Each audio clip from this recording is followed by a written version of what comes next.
The danger of Christmas to children of African descent. David Roots TV. Alvin Brown Beats. Fire, fire, fire, fire.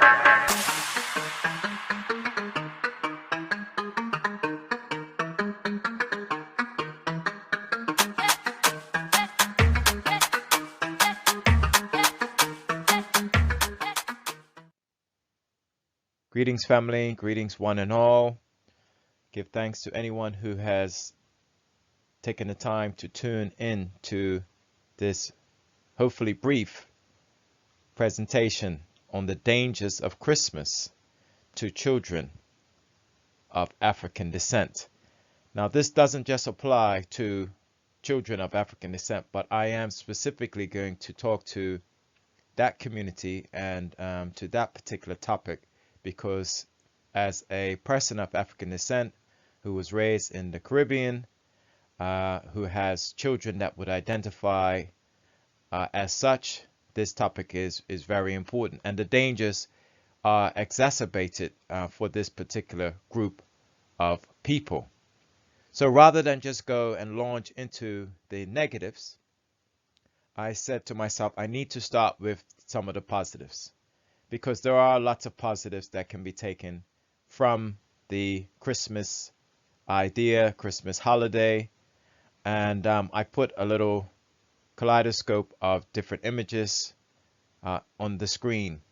Things like the family festivities. It's obvious that Christmas is a time when families who may not have gotten together before are able to come together and celebrate and eat food, as well as give gifts and share and bring joy into each other's lives. And that's obvious, a very positive thing. I know that's something that as a child that was positive for me. You get to see relatives, elderly relatives, new relatives, like newborn babies in the family, and that's a positive thing. Another positive, if the families orientate themselves to this sort of consciousness, is that Christmas as a religious holiday or religious observance could be directed towards promoting the ideal and ideals of a Black Messiah or Black Christ. Unfortunately, this isn't really the case in many parts of the world that celebrate the idea of Christmas, and I'm going to speak about this later. But that could be something that was positive. The whole Christian ethic, we know that Christianity as a religion and the ethical and moral aspects that are often associated with Christianity are generally positive, although that's a whole nother topic. But that could be a positive.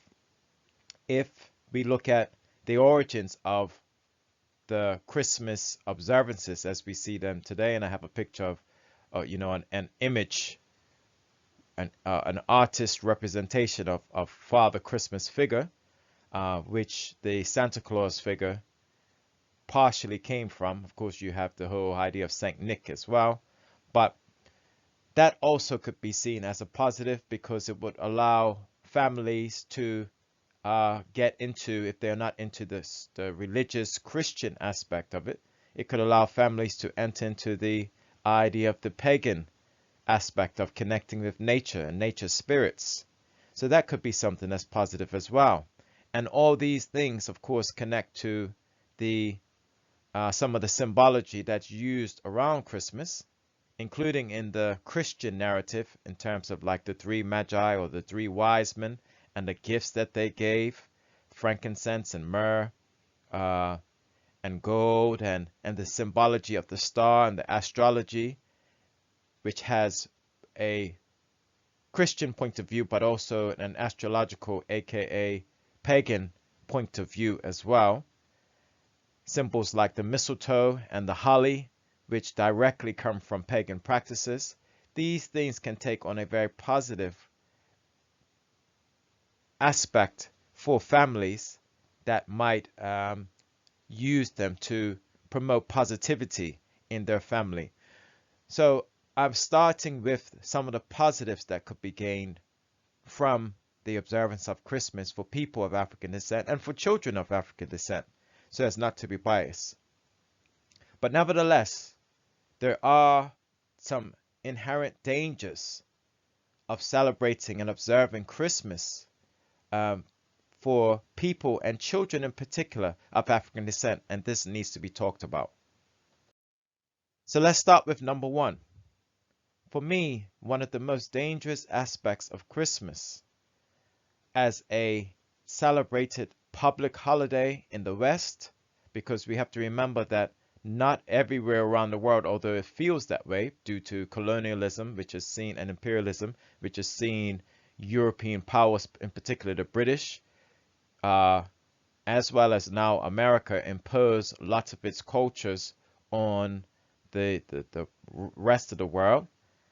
Number one danger for our children is that it teaches children to value materialism from a point of view of instant gratification and explicit rewards rather than implicit rewards.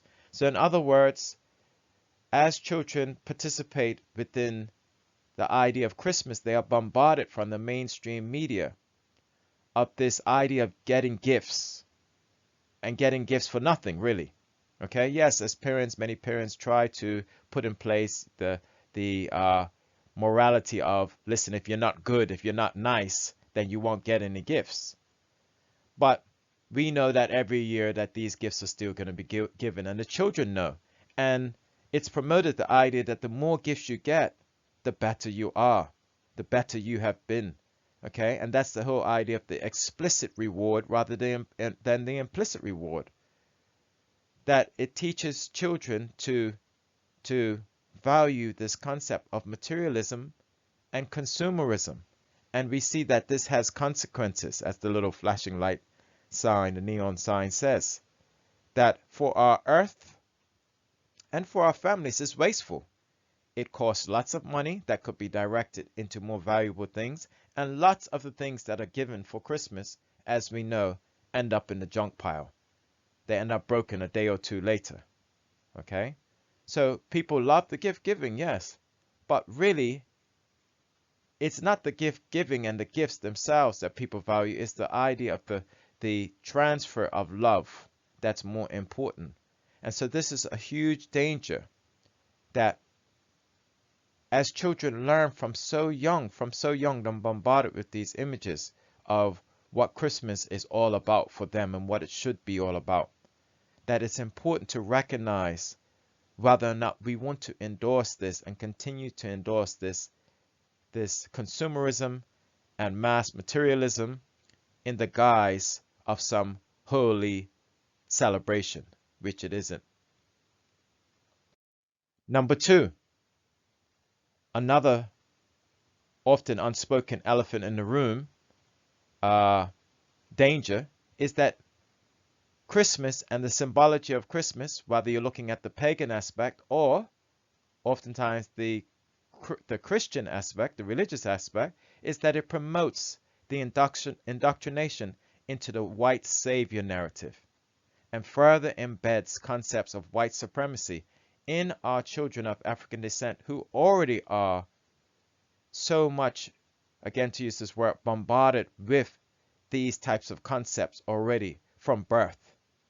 Now, for those that are not familiar with the white savior narrative, the white savior narrative is this idea that when people of color, not just people of African descent, aka black people, but people of color, are in a bind, that someone will come along to save them, and oftentimes they are of what we would call white skin or European origin. And we see that in TV, in films, in books. Tarzan comes to mind, and really the whole idea of the white Jesus is a perfect example of that as well, okay, of this whole idea of the white savior narrative. And Santa Claus, and the way that Santa Claus is positioned, with the children sitting on his knee and getting gifts and coming down the chimney, and you know, the mother and father are working so hard to provide these gifts, but the accolades for where these gifts come from comes from this European man who doesn't look anything like them. This is very important to recognize how this indoctrinates our children into thinking that good things come from people that don't look like them, and to put it bluntly, from European people.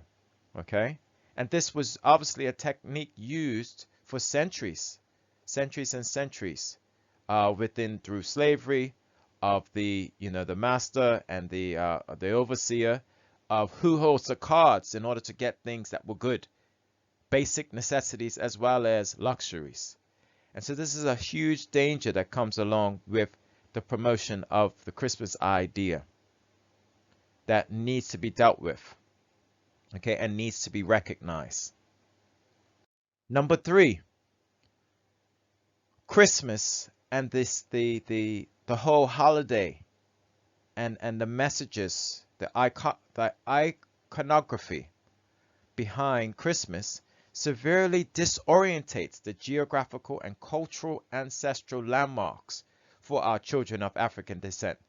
In other words, the children get so wrapped up and so indoctrinated and inculcated in not just in the home, but in schools, through the media, through businesses, in these cultural and geographical designations that don't represent where they come from.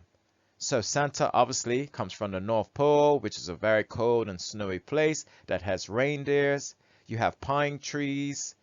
You have elves, which is a very important part of like Celtic and other northern cultures.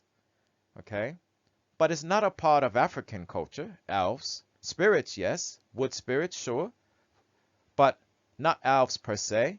There are no reindeers in Africa. There's no snow except maybe on Mount Kilimanjaro. So all of these things our children become so familiar with.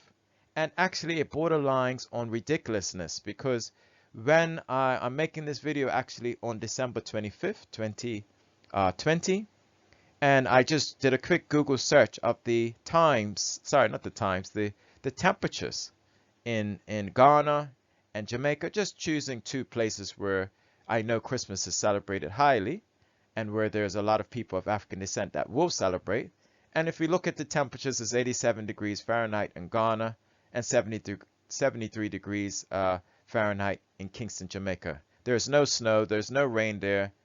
You know, the whole idea of these people celebrating this cultural and geographical iconography is borderline ridiculous. In fact, it could be a form of psychological, what's the word I'm trying to look for? Oh boy, like discognizance. I'm probably making that word up, but their mind has been, they're actually out of their mind. Okay? Cognizant dissonance, that's what I was looking for. Cognitive dissonance. That's the word I was looking for. That people of African descent, and not just people of African descent, but all around the tropics, in other parts of the world, will celebrate this idea of Christmas, and they will adopt all of these iconography that has nothing to do with their history, with their own culture, with the documented history and culture of their own people. And it's very dangerous, because over time, those people then forget, and those children and generations then forget the uniqueness of their own culture, but also the cultural significance, which ties into things like diet, which ties into things like lifestyle, which creates health and wealth amongst their people by adopting other things that will not create that same health and wealth. And we know that things like the Christmas dinner are full of foods that probably are not compatible. It's not compatible with the biology and physiology of the people that live in the tropics. Because those things that people eat traditionally for Christmas do not come from the tropics, and thus it's not good for us. So those are the top 3 dangers of the Christmas holiday and Christmas observances for people of African descent, in particular for our children of African descent. I didn't want this video to be long. It doesn't need to be long. It's short and sweet and it's to the point. Now, what can we do about it? It doesn't make sense talking about these things if we are not able to present a solution. Well, some of the solutions might be, for example, that we celebrate alternatives like Kwanzaa, okay, which will come with its own downfalls because people have lots of negative things to talk about Kwanzaa and its founder, so on and so on.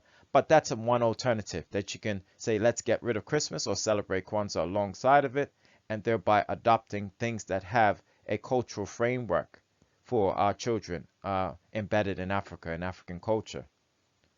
Or we can Africanize Christmas. So, for example, you might say, well, rather than look at the European idea of Christmas, let's use the Ethiopian Orthodox, Ethiopian Tawahedo Church Christmas celebration and religious iconography associated with the Ethiopian Tawahedos, okay, which I have there on the picture on the left. Or we could just totally forget about that time period, December 21st, all of that, because there was no winter solstice along the tropics, specifically on the equator. And we could say that, we'll just celebrate holidays that are indigenous and aboriginal to the places where our ancestors come from. And I have a picture of a Yoruba festival, I think it's called the Igongon, which that's just one of many festivals and many holidays that we could involve ourselves and our family in. But overall, as you see, I put behind all of those pictures, I think the number one thing is education. We need to make sure that our children are informed about Christmas, the symbols of Christmas, the ideas of where it came from, and the differences between different cultures, and inform them and educate them on its dangers so that as they grow up, they are culturally, materially, physically, everything aware of what are the positives and what are the negatives. And eventually they will be able to obviously decide for themselves what they want for themselves and for their families. And that will lead into the generations. We have to equip them. And obviously, if we're going to equip them, we have to give them the information that they can use to best do this. So this was a quick synopsis on what I feel are the top 3 dangers of Christmas for children of African descent. Thank you. My name is Dr. David Roots. Peace and love.